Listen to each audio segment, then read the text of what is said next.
welcome to Connect to Success. I am your host, Ashley Owens, your personal networking concierge, where I interview power networkers in the greater Philadelphia and South Jersey area on RVN TV, 12:30, 1 o'clock on Thursdays during your lunch break. And I have the pleasure and the privilege of interviewing today Mr. Mac. Hi, everybody. I'm Steve. A pleasure to meet everybody and Ashley. I've known you for quite a bit of time here. Forever, just at this point. It's been too damn long. I can't even remember how long it's been. I don't even remember how long it has been, but it's been great. So I got you on the show, which is very, very exciting. And you're the CEO and owner of MacGuyver Media. Yes, that is correct. So tell people what that is. So MacGuyver Media is a company about 10 years old, but really serious for 5. We're a custom software development shop, and we basically make software solutions for companies to solve complicated problems. And that could be anything. It could be a CRM system, it could be an ERP system, it could have all these different names, but really what we try to create is a system that will rule them all and give some sanity to these companies because they have lots of applications to manage. Fantastic. So when you are working with a client, when somebody calls you, what problem are they typically having? Usually they're struggling with data. They don't know if they're actually making money or not. Yeah. And that's a pretty scary thing for a company or a business. So what we do is we try to help them get that sanity back. We'll tie together, say for an example, one of our clients is a large beer distributor down in Charleston, South Carolina. Wow. And they basically are struggled when I first went them with getting reports, and they want to know a thing called cents per case or CPC in their industry. They want to know how many cents per case they're making or not on any particular product. So we started building a system around that, and then ultimately it grew into tying together their inventory system along with their accounting, and now 400 people use that system every single day across 3 states, and it's really helped them grow exponentially. So what has been, have you always worked for yourself? I guess yes and no. It's a tough question because I have worked for other people in corporate America. I worked for Zephyr Corporation and Cosmic Egg, two kind of design web shop companies. One's a really large corporation, the other one was a smaller boutique shop. But I always did the independent contractor stuff for a little while with them. So in a sense, I been on my own. Yeah, and so when you decide, how long ago did you start to decide? Wow, words are apparently, I have not been drinking today. Tell me about when you started the business and why you decided to start and go on your own. Started the business because I was working for a couple projects through some of the employers at the time, and I wound up, basically getting the work, doing the work, and then having complaints from my superiors that didn't know what was going on. So I was doing everything other than making the money. Right. So I decided time to do my own thing. Amazing. And so now when you're running your own business, especially in custom software, because that can be, and being able to work in the IT area, a lot of that stuff can be very challenging for somebody who doesn't understand it, right? So when you're working with new clients, how do you onboard them and what can they expect when working with you? Sure, that's a very good question. And this stuff is extremely complicated, and a lot of my time is really bringing that complication down to what the value is. So everybody can understand how to apply this technology to their business and what the value, basically that value is for what I'm bringing to the table, or what it can do for the business. And just explain it in simple terms, not, all this technical stuff doesn't mean so much, but what is it really doing? How is it doing it? And what is the outcome of doing this? And so that's really it. And a lot of times, really, when we kick off a project, we just picked up a great project with famous 4th Street Cookies. Yeah. And we're helping Tina out with, we're doing actually a discovery phase, and that's how we start all projects off that way. We want to do a discovery phase to find out what's really going on, because we hear some things, but they're not maybe exactly what's going on until we look under the hood and see how things are operating. So we always start with a discovery phase, figuring out those bits and pieces, and then that will drive our statement of work of what the solution will be for that company. And so you guys typically work with B2C companies and B2B companies. You can work with any kind of company. We could. Because Cookie Company is B2C. Yeah, but she's a B2C, but I'm a B2B, really. I mean, I can help companies that are B2C, but we're more of a back office where we'll help you with logistics, reporting, get everything tied together. Their accounting might be disparate from their inventory. We tie everything together in a nice package. Nice. And so what kind of clients do you enjoy working with? I know you can say all your clients, but is there a specific industry that you really are fascinated by and kind of working on the back end to really help facilitate better process? That's a great question. I mean, it's a hard question, actually, because Me personally, I like new things. Yeah. I don't like something that's already been done or the beaten path. I like to create something new for a company because, one, I believe that's going to be a multiplier in the right direction, and it's going to give you a competitive advantage, and nobody else has it. Yeah. And if it can really facilitate things faster, more efficiently, and solve problems, I think it's well worth it to go that route. As opposed to my competition, a lot of times, they're really trying to sell a product, and they're trying to sell one product to solve one particular problem, but they're not looking at the larger picture of what's really happening on that company and how that piece is actually affecting other pieces in the company. Right. We take that next level up and we look at that and we try to build a system to create harmony between all those pieces. Or if it's not so great piece, we're going to replace it ourselves and build it from scratch. Can you give me a case study of how you took a client from one problem and you were able to fix it? Well, I mean, I can use the example of what we did we recently signed on with a spy agency here in the U.S. I can't say the name, but the system's used by NSA and high-level companies to find out if people are abusing their systems or not. Wow. So they came to us with a case study of, we have this large system of data, but we can't get any value out of it. It's just a mountain of stuff. Help us find value. So what we did is we did a discovery phase, and then what we did is we looked at all the data sets and we found out how to create some KPIs or key performance indicators. Yep. And once we created those, we were able to apply them to our software and build a system around that.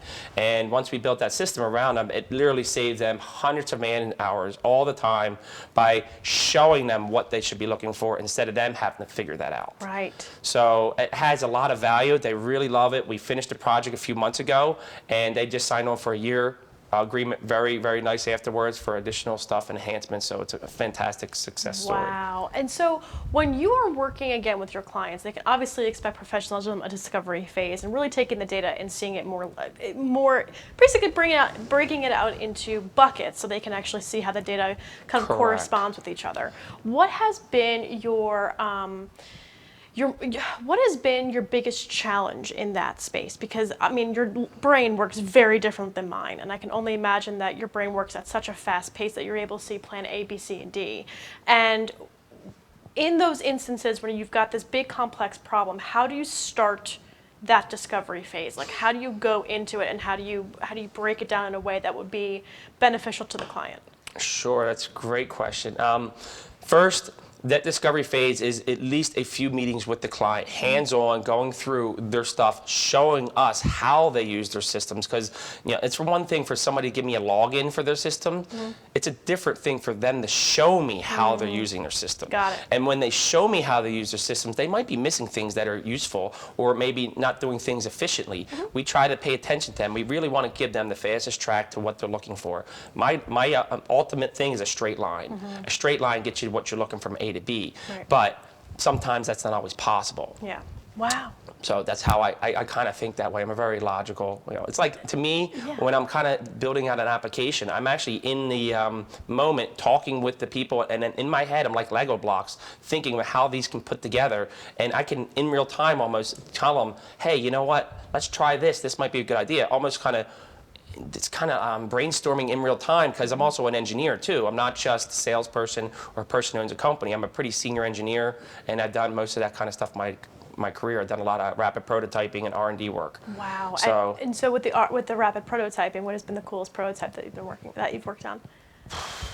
Because you do some very, very interesting things. Well, that's what I'm thinking. It's like I do prototypes in the crypto world too, like I take things apart. But I got to say, one of the coolest prototypes I'm working right now is a prime producing function that is using the new mathematics. Wow. So basically, I can predict primes on a straight line, which is almost impossible. But what is the benefit of that?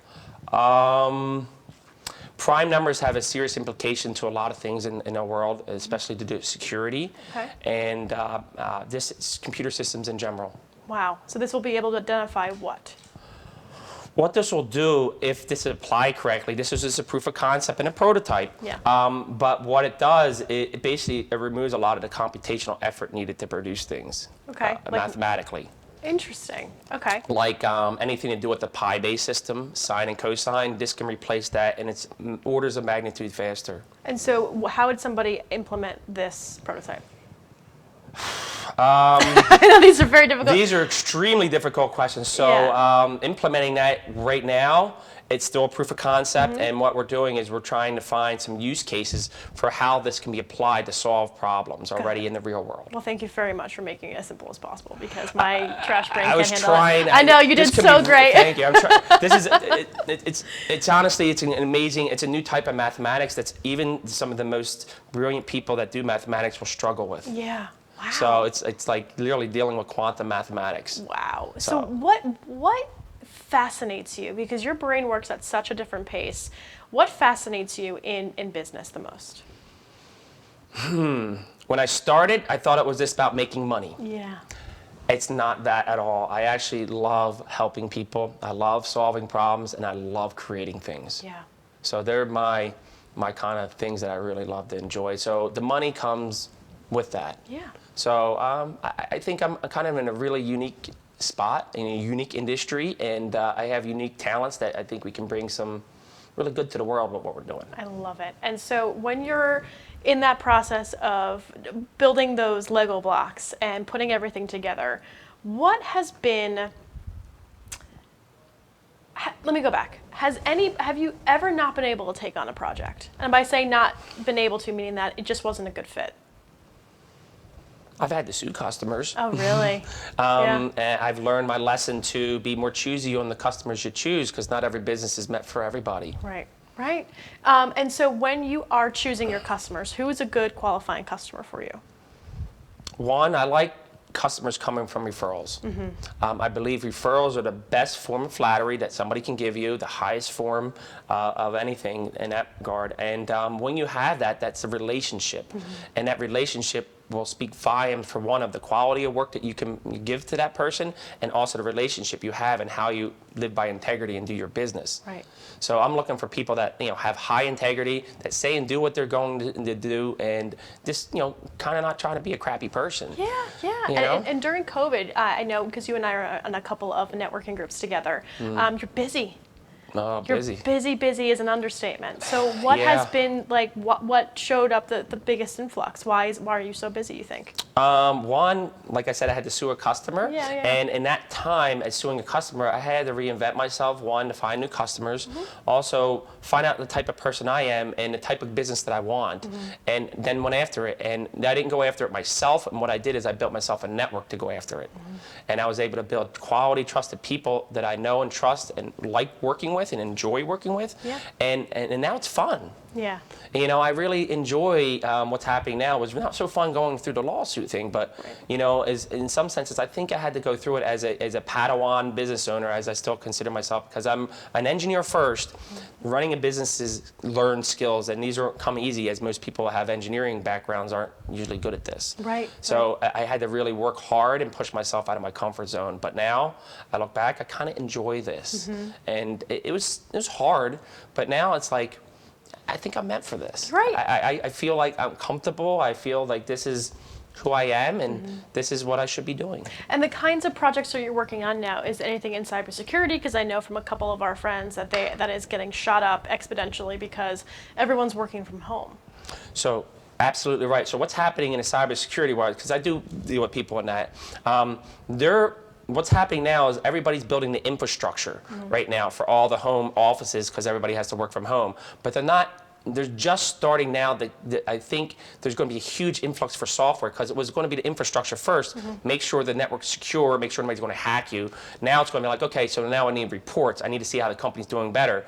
That's starting to have an influx. I mean, just yesterday I had 3 referrals come in. We're getting like a referral every day. Yeah, wow. So it's actually being overwhelming. And so gosh. it's not everyone's meant for us either. So I also have trusted referral partners that I'll give that to them if it's not for me. I don't want to ever have a business come to me and me not doing something with it, even if I can't do it. I want to make sure I take care of that person, because they come to with a need and they need something, and it's just not my nature to kind of turn somebody away. Okay, and when we return, we're going to talk to you more about your tactical tips and practical takeaways in networking, and more about the networking groups that you're a part of and how you maintain and nurture that network. Stay Awesome. tuned. We'll be right back. Sounds great.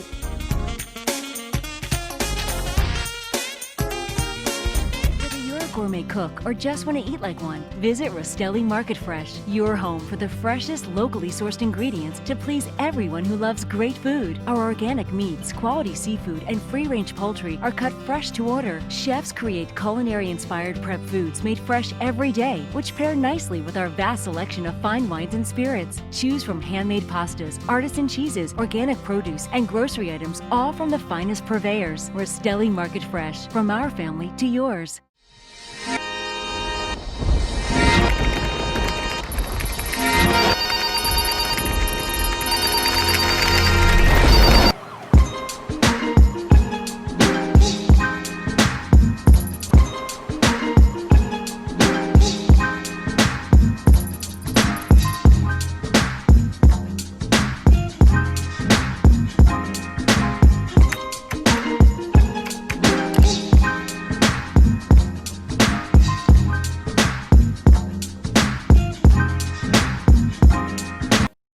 Shelter dogs aren't broken. They've simply experienced more life. If they were human, we would call them wise. They would be the ones with tales to tell and stories to write. The ones dealt a bad hand who responded with courage. Do not pity a shelter dog. Adopt one. Burlington County College.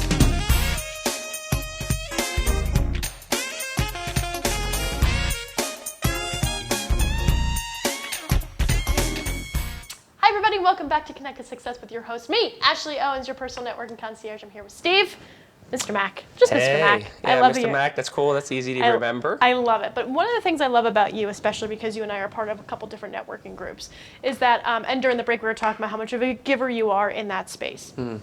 And if when you win $1 million or when you have $1 billion idea, you're going to give most of that money away. Correct. Because that's just the human being that you are. And so can you tell me more about your own networking process? So if somebody in your position, especially who's working in tech with different, top level clearance and different projects that you're working on, tell me what was your goal in building a network and how are you able to maintain it with everything that you've got going on?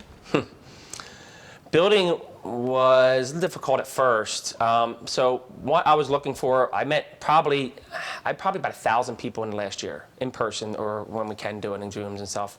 And my goal wasn't to meet all those people, just to meet them. Really is to find out good people who I want to work with, that I can trust, that can help me and I can help them. Yeah. I'm looking for win-win relationships because I know if it's a win-win, nobody's going to feel like they're left out and nobody's going to feel like they've been slighted. And if I always kind of give them something, they'll want to give back.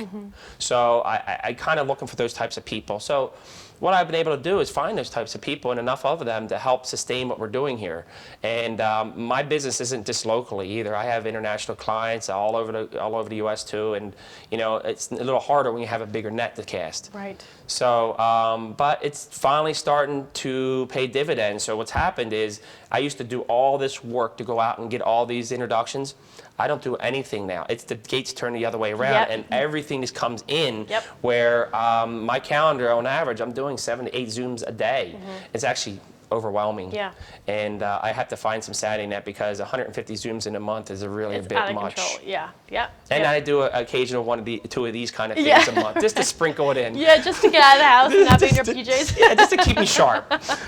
So, but what it's done is give me a massive amount of reach to people, and now I have a really good vision of where different things are for like the real estate market, what the bankers are doing, and commercial real estate, even my own industry.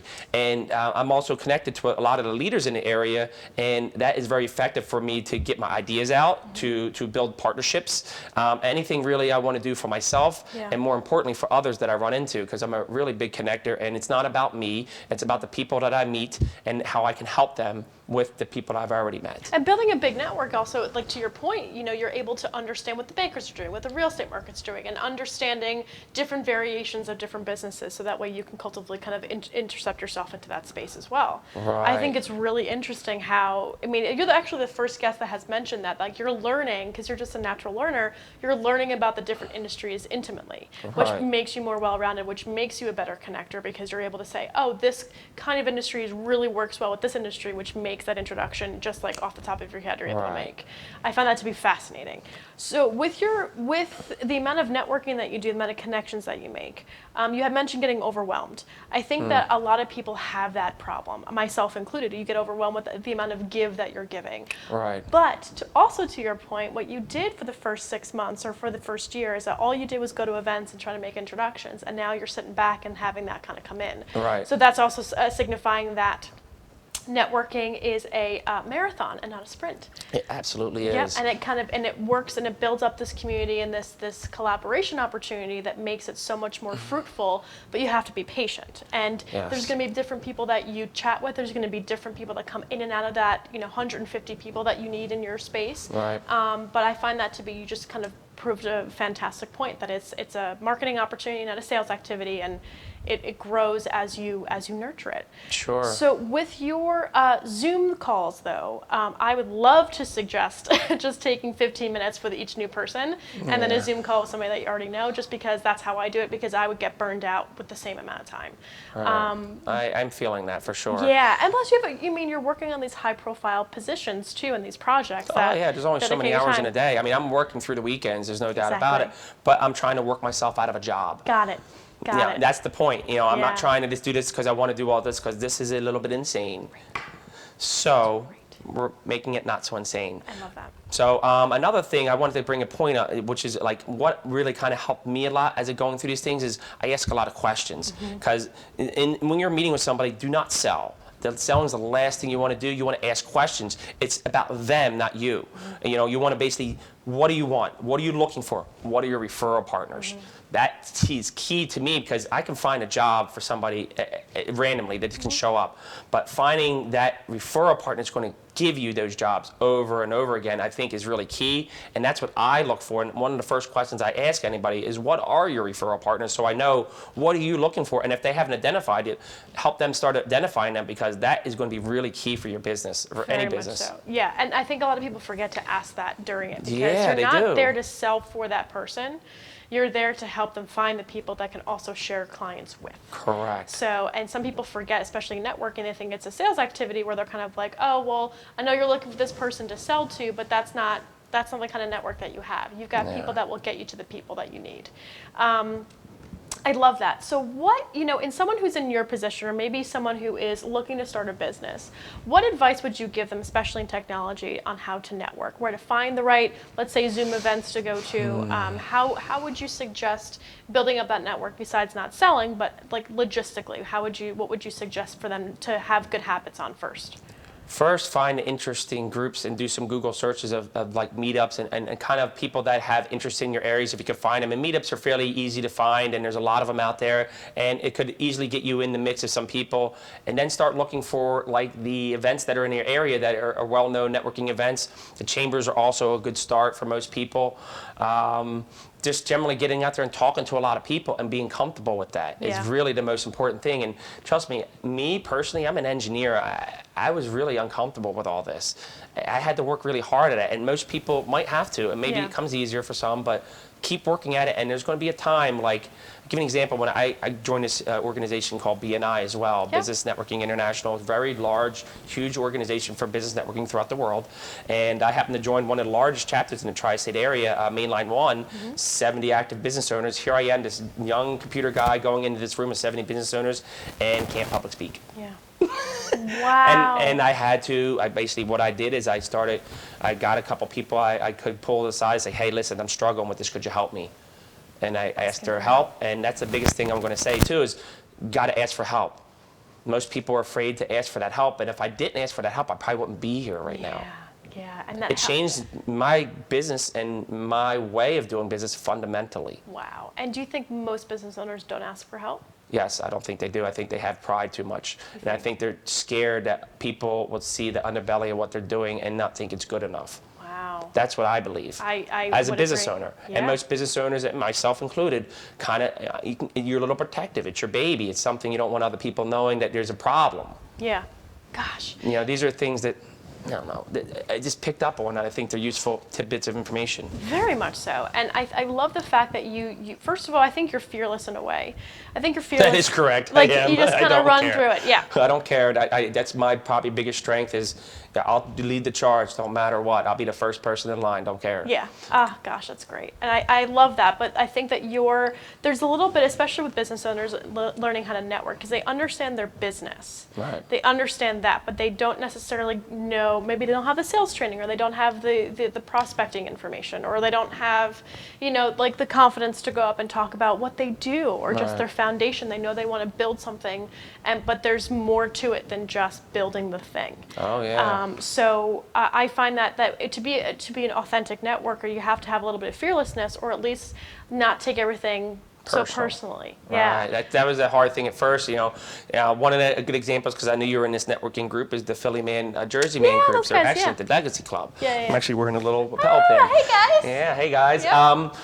But the first time coming in there, I was introduced in there, and I believe Anthony Mangaluzzo, I didn't really know him that well at the time. He introduced me, brought me in a room, and I was like, wow, that's overwhelming. It was at, I think it was Maggiano's. Oh, jeez, It's this huge room, and I'm like, Yep. oh my God, what am I going to do here? Who am I going to talk to? And I Yeah. said, Anthony, I don't know anybody here. Could you introduce me to somebody? He brought me over to Bill Evans. Ah, there it is. And that was the end of the story. Yeah, that's it. That's all you need is And Bill. then It's like, Bill brought me around to doop, doop, everybody, doop. and Yeah. he's exactly, honestly, a very similar person to me. He's a very giving person, a very good connector, and me and him hit it off really good, became really good friends, and we still are today.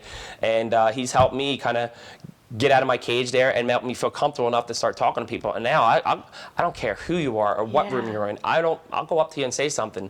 It's up to that person how they're going to respond to me. Right. But at least I did what I was supposed to do. Right, or at least you put yourself out there enough to be well received. Right. And I love that. And now you're one of the leaders in that space because thanks. of your, yeah. I don't think I am, but Shut up, Steve. Mr. well, Mac. that's good to hear that. But it's paid off, and maybe make my dad or my Dividends. family proud at some point because of that kind of stuff. But I don't see it that way. I still think I got a long way to go. Which makes you exceptional because you know that there's work to be done, and myself included. There's work to be done every single day, and having that, at least that self-awareness of being able to say, I got a lot of work to do, but I'm going to give back as much as I can, so much so that I'm overwhelmed about how much I'm giving back. It has nothing to do with the type, it has everything to do with the kind of character that you have. And I find that to be just a foundational thing that you should never change.